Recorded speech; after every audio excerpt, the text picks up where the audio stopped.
How is Obi-Wan being lured into an elaborate trap? And what's Inquisitor Reva's obsession with hunting down the Jedi all about? Keep watching to learn all that the second episode of Obi-Wan Kenobi on Disney Plus revealed. Warning, spoilers for the first 2 episodes are ahead. When Obi-Wan first arrives on the murky planet Daiyu, he quickly finds that he can't track the ship of the bounty hunters who have kidnapped Leia. The Empire has blocked all incoming and outgoing signals as a way of restricting any Force sensitives on the planet. Cutting off communications is a useful tool for the Grand Inquisitor, as it isolates those who really need help and makes it more likely that they'll reveal themselves by accident. But criminals have already capitalized on this opportunity. Enter Haja Estree.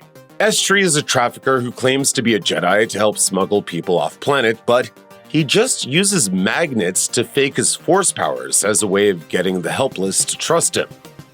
The Force is so strong with you. Yeah, I know.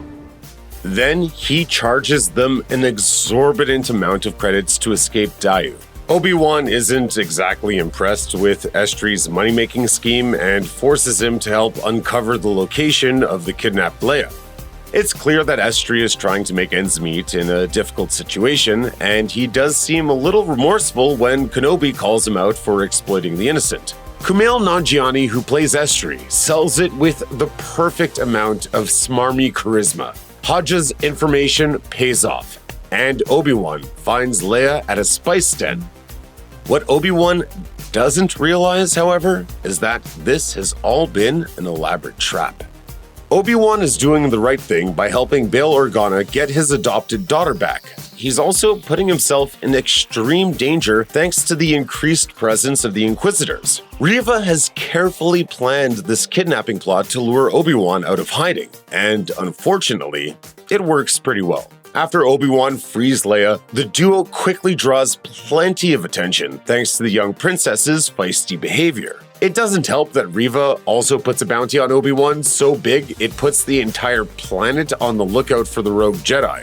Plus, Obi-Wan underestimates how free-thinking Leia really is. She's been desperate to see life outside of Alderaan, so it's understandable that she's so curious about everything on Daiyu. Leia's inquisitive nature leads her to question Obi-Wan in a personal way that he isn't prepared to address. After questioning her savior's Jedi qualifications, It's just, you seem kind of old and beat up.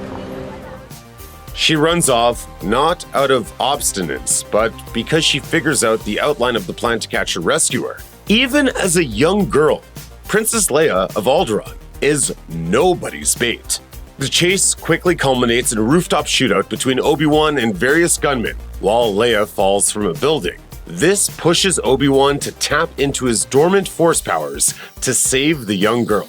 A bit remorseful over his deceptions, Haja Estree makes amends. Estree gives the Jedi a way off Daiyu, using an automated cargo ship bound for a planet called Mapuzo, where there are apparently people who will help them. Though given Estree's trustworthiness to this point, that information is unreliable at best. It isn't long before Reva and the Grand Inquisitor catch up to the escapees.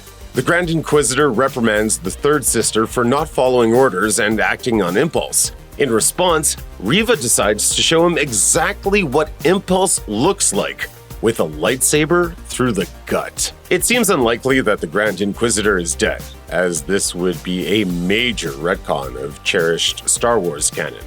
This character's death happens much later in the Star Wars Rebels Season 1 finale, Fire Across the Galaxy.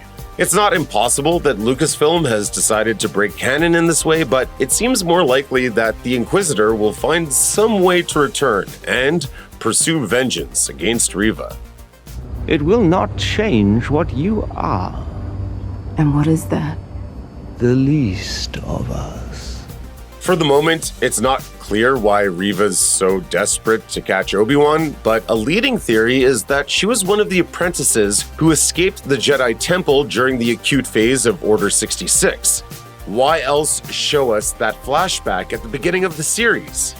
Perhaps Reva resents Obi-Wan for leaving her behind, which would also explain why she's allied herself with Darth Vader, whom Obi-Wan left to burn on Mustafar at the end of Revenge of the Sith.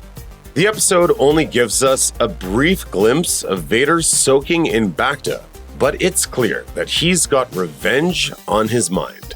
Check out one of our newest videos right here. Plus, even more Looper videos about Star Wars are coming soon. Subscribe to our YouTube channel and hit the bell so you don't miss a single one.